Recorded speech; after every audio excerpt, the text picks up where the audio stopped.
আজ শেষ হচ্ছে ত্রয়োদশ জাতীয় সংসদ নির্বাচনের মনোনয়নপত্র সংগ্রহ ও দাখিলের সময়সীমা। রোববার সারাদিনে দেশের বিভিন্ন স্থানে মনোনয়নপত্র জমা দিয়েছেন নানা দলের প্রার্থীরা।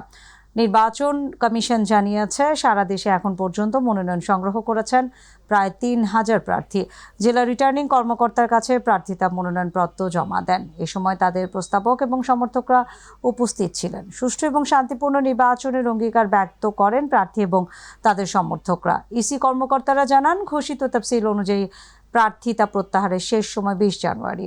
ওই সময়ের পর প্রার্থী তালিকা চূড়ান্ত হবে। কোনো আসনে একই দল একাধিক প্রার্থী মনোনয়ন করলে নির্ধারিত সময়ের মধ্যে একজনকে চূড়ান্ত করবেন।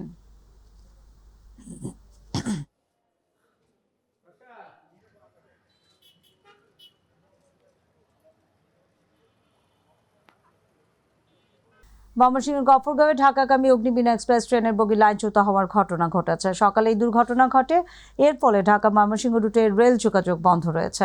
Gafargaon railway station master Mohammad Hanif জানিয়েছেন, রেলওয়ে নিরাপত্তা বাহিনী জানিয়েছে ওই এলাকার দুর্বৃত্তরা ২০ ফুট রেল লাইনের পাত সরিয়ে ফেলার তারাকান্দি থেকে ছেড়ে আসা ঢাকাগামী অগ্নিবীণা এক্সপ্রেসের ইঞ্জিন সহ দুটি বগি লাইনচ্যুত হয়ে গেছে। তবে এই ঘটনায় হতাহতের কোনো খবর পাওয়া যায়নি। রেলওয়ে নিরাপত্তা ময়মনসিংহের পরিদর্শক মোহাম্মদ সিরাজুল ইসলাম জানিয়েছেন, তারা ঘটনাস্থলে রয়েছেন এবং পরিস্থিতি নিয়ন্ত্রণের চেষ্টা করছেন।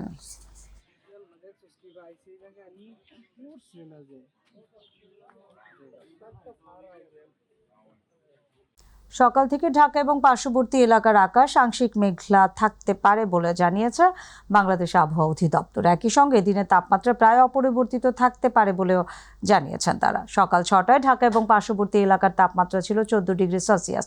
সোমবার আবহাওয়া অধিদপ্তরের সকাল ৭টা থেকে পরবর্তী ৬ ঘন্টার জন্য ঢাকা এবং পার্শ্ববর্তী এলাকার আবহাওয়ার পূর্বাভাসে কথা জানানো হয়। আবহাওয়ার পূর্বাভাসে বলা হয়, আবহাওয়া শুষ্ক থাকতে পারে, তবে মাঝারি থেকে ঘন কুয়াশা পড়তে পারে। কুয়াশাচ্ছন্ন আবহাওয়ার কারণে শীতের অনুভূতি অব্যাহত থাকতে পারে। ঢাকা এবং পার্শ্ববর্তী এলাকায় উত্তর বা উত্তর পশ্চিম দিক থেকে ঘন্টায় ৮ থেকে ১২ কিলোমিটার বেগে বাতাস বয়ে যেতে পারে।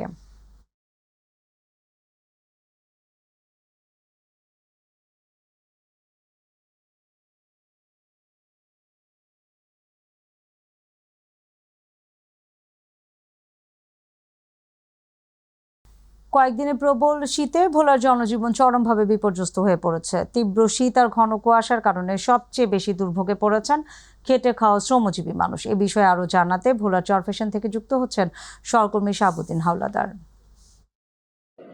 এই মুহূর্তে আমি অবস্থান করছি ভোলার চরফ্যাশন উপজেলায়। আবহাওয়া অফিস সূত্রে জানা গেছে, আজ ভোলায় সর্বনিম্ন তাপমাত্রা রেকর্ড করা হয়েছে ১৬ ডিগ্রি সেলসিয়াস, যার ফলে শীত ও ঘন কুয়াশার দাপটে থমকে গেছে এখানকার জনজীবন। আপনার মাধ্যমে দর্শকদের একটি বিষয় জানিয়ে রাখতে চাই, ঘন কুয়াশার কারণে চরফ্যাশন সহ সারা দেশের নৌপথে লঞ্চ চলাচল বন্ধের ঘোষণা দিয়েছে কর্তৃপক্ষ, যার ফলে যাত্রী এবং পণ্য পরিবহন ব্যাহত হওয়ায় বিপর্যস্ত হয়ে পড়েছে এখানকার জনজীবন। শীত মৌসুম এলে ঘন কুয়াশার কবলে পড়ে দেশের অন্যতম গুরুত্বপূর্ণ দৌলতদিয়া পাটুরিয়া নৌরুট। নিরাপত্তার কথা ভেবে বন্ধ রাখা হয় ফেরি এবং লঞ্চ চলাচল, কিন্তু নিরাপদ নৌযান বন্ধ থাকলেও থেমে নেই যাত্রী পারাপার। ঝুঁকি জেনেও অবৈধ ইঞ্জিন চালিত ট্রলারে চলছে পারাপার, বাড়ছে বড় দুর্ঘটনার আশঙ্কা। প্রতিনিধি মমিন শেখের তথ্যচিত্রে আরও জানাচ্ছেন আতিকুর রহমান তিতাস। দক্ষিণবঙ্গের প্রবেশদ্বার হিসেবে পরিচিত রাজবাড়ীর দৌলতদিয়া ঘাট প্রতিদিন এই নৌরুট ব্যবহার করে হাজারো যাত্রী ঢাকা ও দক্ষিণাঞ্চলে যাতায়াত করে, কিন্তু শীত মৌসুমে ঘন কুয়াশা পড়লে প্রায় বন্ধ হয়ে যায় ফেরি ও লঞ্চ চলাচল। এতে চরম দুর্ভোগে পড়েন যাত্রী ও যানবাহন চালকেরা। এই সুযোগকে কাজে লাগিয়ে সক্রিয় হয়ে ওঠে একটি অসাধু চক্র। প্রশাসনকে বৃদ্ধাঙ্গুলি দেখিয়ে অবৈধভাবে ইঞ্জিন চালিত ট্রলারে চলছে নিয়মিত যাত্রী পারাপার। অনেক প্যাসেঞ্জার নিয়ে যায়, যা নিয়ে যাবে দেখা যাচ্ছে 50 জন, ওরা নিয়ে যায় দেখা গেলো 100-150। এগুলো নিলে তো মনে করেন ট্রলারের আরো ঝুঁকি থাকে। এ তো অনেক ঝুঁকি, কুয়াশার মধ্যে আপনি অন্ধকারে দেখা যাচ্ছে অনেক যাত্রী পারাপারি করলে তো একটা দুর্ঘটনা ঘটতে পারে। ঘাটের পল্টন ও নদীতে নৌপুলিশের কার্যকর উপস্থিতি না থাকায় ঘন কুয়াশার মধ্যেই বড় ধরনের দুর্ঘটনার ঝুঁকি নিয়ে চলছে এসব পারাপার। নদী পার হলেও শেষ নয় দুর্ভোগ, নিয়মিত ঘটছে ছিনতাইয়ের ঘটনাও। ট্রলারে দেওয়া সমস্যা, সব দিক থেকে সমস্যা। ট্রলারে দেওয়া মানে জীবনের ঝুঁকি নিয়ে দেওয়া। উদ্দেশ্য হচ্ছে যে তারা পারাপার করতে হলে টাকা পাচ্ছে আর কি। এদিকে যাত্রীদের নিরাপত্তায় সব ধরনের কার্যক্রম চালাতে ব্যর্থতা স্বীকারের পাশাপাশি দায়সারা কথা বলছেন সংশ্লিষ্টরা। ঘন কুয়াশায় ফেরি বন্ধ, তখন ইঞ্জিন চালিত নৌযানে নদী পার হওয়া অত্যন্ত বিপজ্জনক, খুবই ক্ষতিকর হতে পারে। তারপর বিআইডব্লিউটি এর কর্মকর্তাগণ কাজ করবেন। আমরা সম্মিলিতভাবে এটার বিরুদ্ধে জোরদার ভূমিকা রাখবো। বিআইডব্লিউটি এর থেকে যখন ফেরি বন্ধ করে দিচ্ছে, লঞ্চ বন্ধ করে দিচ্ছে, তখন তো আমরা সবাইকে এই বিষয়ে আমাদের পুলিশের পক্ষ থেকে বলা হয়েছে যে যেগুলা এখানে নিয়মিত রুটে চলাচল করে এই যান ব্যতীত অন্য কোনো যানে যাতে কেউ না যেতে পারে। আমাদের যাত্রীদের নিরাপত্তার বিষয়টা দেখতে হবে। আমি তাদের সাথে কথা বলি, আমার অন্য যে বিষয়গুলো বন্ধ আছে তাহলে তো এটাও তো বন্ধ থাকারই কথা। ওনাকে জিজ্ঞেস করে দেখি যদি এরকম ভাবে চলাচল করে সেটাতে মানে বাধাগ্রস্ত করে প্রয়োজন মধ্যে থানা এবং এসিল্যান্ড আছেন, ইউনো সাহেব আছেন, ওনাদেরকে নিয়ে মোবাইল কোড করে। দায়িত্বরতদের গাফিলতিতে যে কোনো সময় বড় ধরনের প্রাণঘাতী দুর্ঘটনার আশঙ্কা করছেন যাত্রী ও সচেতন মহল। নতুন বছরের প্রথম দিনে পর্দা উঠছে দেশের সবচেয়ে বড় বাণিজ্য আয়োজন ৩০তম ঢাকা আন্তর্জাতিক বাণিজ্য মেলার। রাজধানী পূর্বাঞ্চলে বাংলাদেশ চীনমৈত্রী প্রদর্শনী কেন্দ্রে চলছে শেষ মুহূর্তের প্রস্তুতি। হাতে সময় কম, তাই দিন-রাত এক করে কাজ করছেন নির্মাণ কারিগররা। প্রতিনিধি মকবুল হোসেনের তথ্যচিত্রে আরও জানাচ্ছেন সাইদুর রহমান আবির। ক্যালেন্ডারের পাতায় ঘনিয়ে আসছে 2026 সাল, আর নতুন বছরের প্রথম সকালেই শুরু হতে যাচ্ছে দেশের সবচেয়ে বড় পণ্য প্রদর্শনী ৩০তম ঢাকা আন্তর্জাতিক বাণিজ্য মেলা। পূর্বাঞ্চলের মেলা প্রাঙ্গণ জুড়ে এখন শুধু হাতুড়ি, বাটাল আর ড্রিল মেশিনের শব্দ।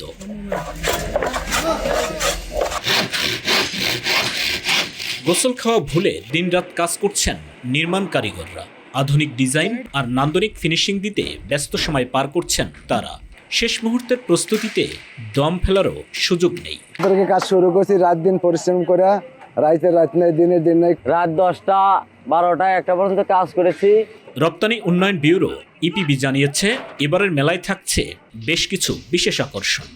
দেশি বিদেশি মিলিয়ে বড় ছোট ৩০০টিরই বেশি স্টল বরাদ্দ দেওয়া হয়েছে।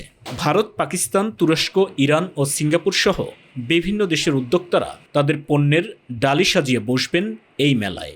75% কমপ্লিট, তা আশা করি যে সময়ের ভিতরে আমরা কাজ কমপ্লিট করে ফেলবো। জাঁকজমক করতে চাইতেছে যে আমাদের বাচ্চা কেনার জন্য খুব ভালো হয়, এটা আশা করতেছে। শেষ সময়ের ব্যস্ততায় পিছিয়ে নেই প্যাভিলিয়ন মালিকরাও। ৩০০টির বেশি স্টলের ভিড়ে নিজেদের স্বকীয়তা ধরে রাখতে শৈল্পিক কারুকাজে ফুটিয়ে তোলা হচ্ছে দেশীয় ঐতিহ্য আর আধুনিকতার মেলবন্ধন। দর্শনার্থীদের সুবিধার্থে থাকছে ই-টিকিটিং ব্যবস্থাও। এবার আমাদের পার্শ্ববর্তী দেশ ভারত, পাকিস্তান, ইরান, তুরস্ক, সিঙ্গাপুর ইত্যাদি দেশ থেকেও বিভিন্ন প্রতিষ্ঠান এই মেলায় অংশগ্রহণ করে একটি পূর্ণাঙ্গ আন্তর্জাতিক বাণিজ্য মেলার রূপ পরিগ্রহণ করতে যাচ্ছে। শীতের সকালে মেলা শুরুর অপেক্ষায় এখন কেবল ক্ষণগণনা। আগামী ১ জানুয়ারি প্রধান উপদেষ্টা ডক্টর মোহাম্মদ ইউনূসের উদ্বোধনের মধ্য দিয়ে শুরু হবে এই মেলা, যা চলবে পুরো জানুয়ারি মাস জুড়ে। সাইদুর রহমান আবির, মাই টিভি নিউজ ডেস্ক। চলতি মৌসুমেও আলু আবাদে ব্যস্ত সময় পার করছেন মুন্সিগঞ্জের প্রান্তিক কৃষকরা। তবে মৌসুমের শুরুতেই সার, বীজ এবং কীটনাশকের অতিরিক্ত দামে বাড়ছে উৎপাদন খরচের চাপ। লোকসানের ঝুঁকি কমাতে আলুর বিকল্প হিসেবে উচ্চ মূল্যের সবজি আবাদে পরামর্শ দিচ্ছে কৃষি বিভাগ। প্রতিনিধি শেখ মোহাম্মদ রতনের তথ্যচিত্রে আরও জানাচ্ছেন শামস রাবিজ উচ্ছ্বাস।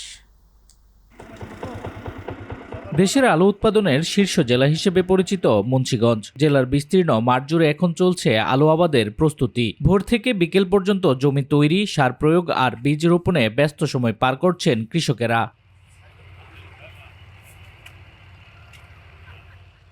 গেল মৌসুমে আলুর আবাদ করে উৎপাদন খরচেই তুলতে পারেনি অনেক কৃষক। তবুও নতুন মৌসুমকে ঘিরে আবারও স্বপ্ন বুনছেন তারা, ভালো ফলন আর ন্যায্য দামের আশায়। অনেক ঋণ পিন করে খেতি করছি, আশা ছিল যে কিছু টাকা পামু। 23 লক্ষ টাকা মাইর খাইছি, আর আলু তো কোলেস্ট্রল রাখি আলু বিক্রি করতে পারলাম না। এই বছর যে খেতে করতেছি আমরা অনেক ধার দেনা করিয়া, দেন সার কিনতে গেলে সার লাগবে আমরা 10 ব্যাগ দিয়ে 2 ব্যাগ, ডিলাররা সার দেয় না, আর সরকারি এটি কোনো মাল পাইতেছি না। তবে আবাদ মৌসুমের শুরুতে বাজারে সারের অপ্রতুলতা ও অতিরিক্ত দাম নিয়ে কৃষকদের রয়েছে বিস্তর অভিযোগ। এছাড়াও বীজ, কীটনাশক ও শ্রমিকদের মজুরি বেড়ে যাওয়ায় এবছরও উৎপাদন খরচ পড়বে আকাশ ছোঁয়া। সব মিলিয়ে দুশ্চিন্তায় পড়েছেন প্রান্তিক কৃষকেরা। সবকিছু খরচ বেশি, লাগাই না খরচ আছে, মানে বদলি মনি কামলামনি এর দাম ঠিকই আছে, কিন্তু সারের দামটা অতিরিক্ত বেশি আছে, মানুষ গৃহস্থী করতে খুব কষ্ট হইতেছে। গত বছর আলুতে তো ফলন আলহামদুলিল্লাহ ভালোই ছিল, কিন্তু বাজারের কারণে আমরা মার খাইছি। প্রত্যেক কৃষকের চালান পুঁজি যাই ছিল টোটালি মার খাইছে, আলু কোল্ড স্টোরে বিক্রি করতে পারে নাই। চলতি মৌসুমে মুন্সিগঞ্জ জেলায় ৩৫,৬৫৫ হেক্টর জমিতে আলু চাষের লক্ষ্যমাত্রা নির্ধারণ করা হয়েছে। লোকসানের ঝুঁকি কমাতে আলুর বিকল্প হিসেবে কৃষকদের উচ্চমূল্যের সবজি আবাদে উৎসাহ দিচ্ছে কৃষি সম্প্রসারণ অধিদপ্তর। তালিকা করছি যে গত মৌসুমে কোন কোন কৃষক ভাই কত হেক্টর জমিতে আলু উৎপাদন করেছিলেন, এবং সেই তালিকাটা আমরা ইতিমধ্যেই কম্পাইল করে পাঠিয়েছি। এটার হয়তো বা সরকার একটা পদক্ষেপ নেবেন আর কি। সরকারি উদ্যোগে আলুর ন্যায্য মূল্য নিশ্চিত করতে কার্যকর বিপণন ব্যবস্থা গড়ে তোলার দাবি জানিয়েছেন জেলার প্রান্তিক কৃষকেরা। শামস তাবরিজ উচ্ছ্বাস, মাই টিভি নিউজ ডেস্ক। এবার জানাবো গ্রাম বাংলার খবর।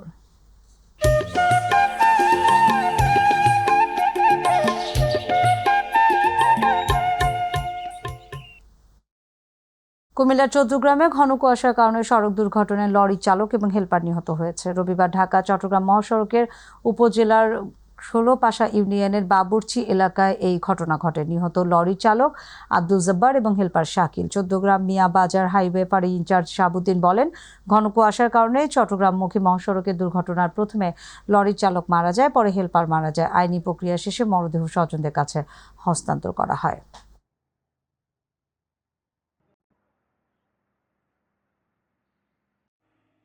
যশোরে মনিরামপুরে পিকআপ ভ্যানের সঙ্গে মোটরসাইকেলের মুখোমুখি সংঘর্ষে শরীফুল ইসলাম নামে এক জামায়াতে ইসলামীর নেতা নিহত হয়েছেন। পুলিশ জানায়, শরীফুল ইসলাম এবং কামরুজ্জামান জালঝাড়া জামাতে ইসলামী পার্টি অফিসের একটি কর্মসূচি শেষে মোটরসাইকেলে করে বাড়ি ফিরছিলেন।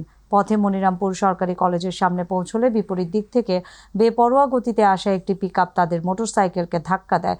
ফলে তারা রাস্তার পাশে দাঁড়িয়ে থাকা একটি ট্রাকের সঙ্গে ধাক্কা খেয়ে পাকা সড়কে ছিটকে পড়েন। এতে দুজনেই বুকে এবং মাথায় গুরুতর আঘাত পান। পরে স্থানীয়রা তাদের উদ্ধার করে মনিরামপুর উপজেলা স্বাস্থ্য কমপ্লেক্সে নিয়ে গেলে কর্তব্যরত চিকিৎসক শরীফুল ইসলামকে মৃত ঘোষণা করেন।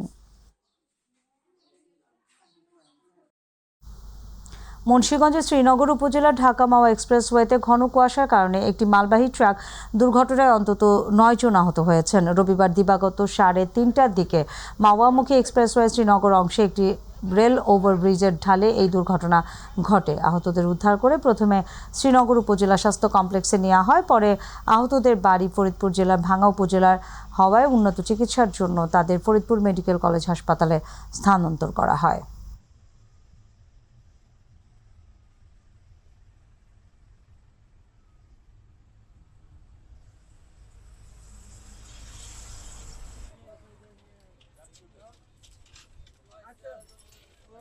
ধন্যবাদ ভাই, আপনি বলেছেন না।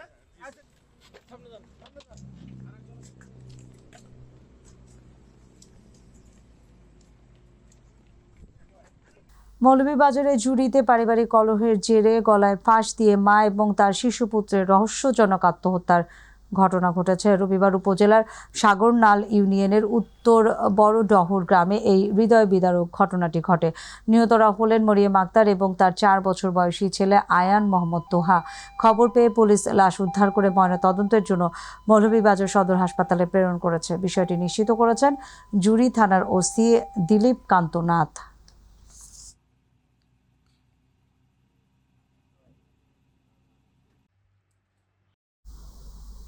সিরাজগঞ্জ শহরে প্রকাশ্য দিবালোকে এক কলেজ ছাত্রকে কুপিয়ে হত্যার ঘটনা ঘটেছে। রবিবার পৌর এলাকার চৌরাস্তা বাহির গোলাক সড়কে এই ঘটনা ঘটে। নিহত কিশোরের নাম আব্দুর রহমান। সে শহরের সয়াধানগড়া এলাকার রেজাউল করিমের ছেলে। পুলিশ সুপার সাইফুল ইসলাম শান্ত বলেন, কলেজ শিক্ষার্থী নিহতের ঘটনার কারণ উদ্ঘাটনের চেষ্টা চলছে, সেই সাথে এই হত্যাকাণ্ডের সাথে যারা জড়িত তাদের ধরতে পুলিশের অভিযান চলছে। নিহত মরদেহ হাসপাতালে মর্গে রাখা হয়েছে। এই ঘটনায় আইনগত ব্যবস্থা প্রক্রিয়াধীন রয়েছে বলেও জানান তিনি।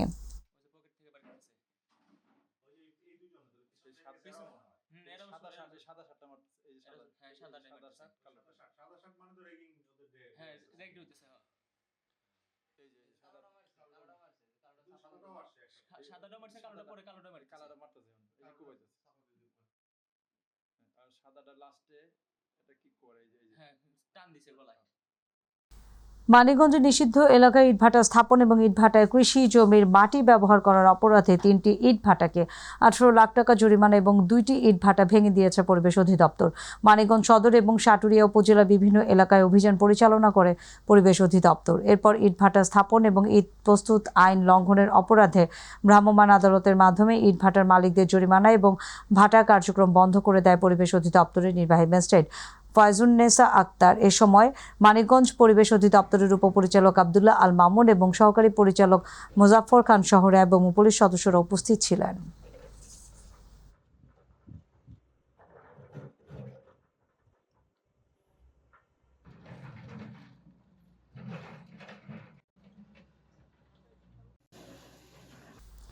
জাতীয় স্মৃতিসৌধের বেদিতে পুষ্পস্তবক অর্পণের মাধ্যমে মুক্তিযুদ্ধের বীর শহীদদের শ্রদ্ধা নিবেদন করেছেন নবনিযুক্ত প্রধান বিচারপতি জুবায়ের রহমান চৌধুরী। রবিবার 3:30টার দিকে গাড়ি বহন নিয়ে স্মৃতিসৌধে উপস্থিত হন তিনি। শ্রদ্ধা নিবেদন শেষে 3:40 স্মৃতিসৌধ ত্যাগ করেন। এই সময় সফর সঙ্গী হিসেবে আরও উপস্থিত ছিলেন বিচারপতি রেজাউল হক, ফারা মাহবুব, এস.এম. এমদাদুল হক। স্মৃতিসৌধে তাদের অভ্যর্থনা জানায় ঢাকা জেলা প্রশাসক রেজাউল করিম এবং জেলা পুলিশ সুপার মিজানুর রহমান।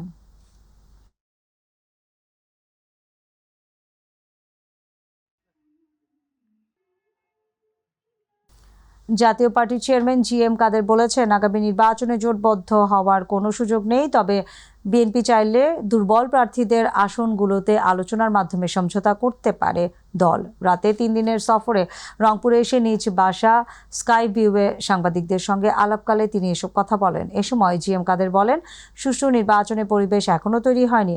245 আসনে প্রার্থিতা চূড়ান্ত করলেও ভোটের মাঝে সমান সংখ্যক নিরাপত্তা নিয়ে শঙ্কিত তার দল। এর আগে জি.এম. কাদেরের নগরীর মুন্সিপাড়ায় বাবা মায়ের কবর এবং পল্লী নিবাসে বড় ভাই জাতীয় পার্টির প্রতিষ্ঠাতা হুসাইন মোহাম্মদ এরশাদের কবর জিয়ারত করেন তিনি। সামাজিক অস্থিরতা, কে কাকে কখন মারবে, কে কাকে ধরবে, কোনো আইন শৃঙ্খলা নাই, সেটা যেমন নিবৃত্ত হবে।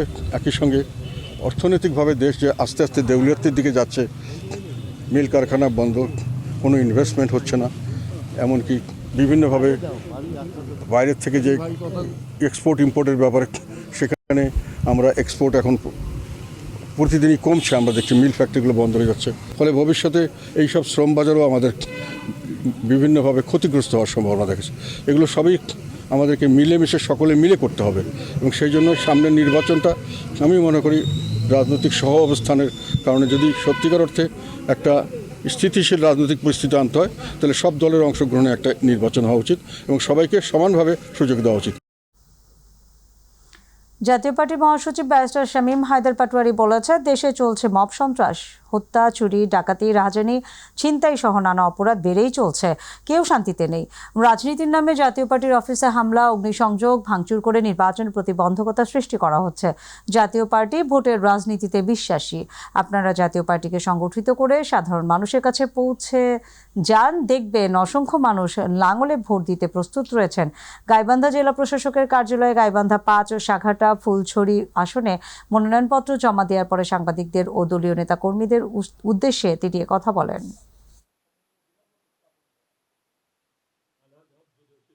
ত্রয়োদশ জাতীয় সংসদ নির্বাচনে অংশ নিতে পদত্যাগ করেছেন চট্টগ্রামের বাঁশখালী উপজেলার গন্ডামারা ইউনিয়ন পরিষদের চেয়ারম্যান মোহাম্মদ লিয়াকত আলী।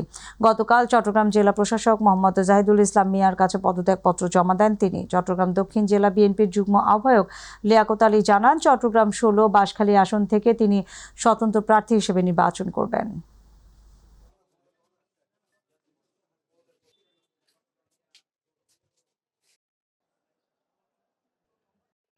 আপনি যদি ইউনিয়ন পরিষদের চেয়ারম্যান থাকেন। চট্টগ্রামে হাইকোর্টের নিষেধাজ্ঞা অমান্য করে ভবন ভাঙার অপচেষ্টার অভিযোগে মানববন্ধন হয়েছে। গতকাল নগরীর নাসিরাবাদ হাউজিং সোসাইটি এলাকায় এই কর্মসূচিতে এলাকাবাসী, সাফ জাফর ভিলার ফ্ল্যাট মালিক পক্ষ এবং বিভিন্ন শ্রেণী পেশার মানুষ অংশ নেয়। মানববন্ধনে অংশগ্রহণকারীরা দাবি করেন, আদালতের আদেশ যথাযথভাবে বাস্তবায়ন এবং যে কোনো বেআইনি উদ্যোগ বন্ধে প্রশাসনের হস্তক্ষেপ কামনা করেন।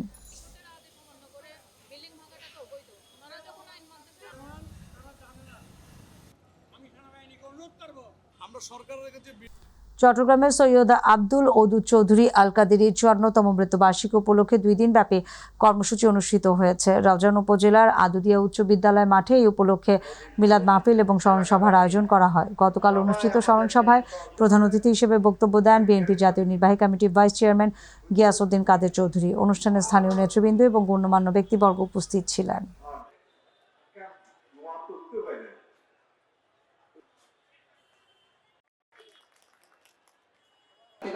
আন্তরিক অভিনন্দন ও মোবারকবাদ।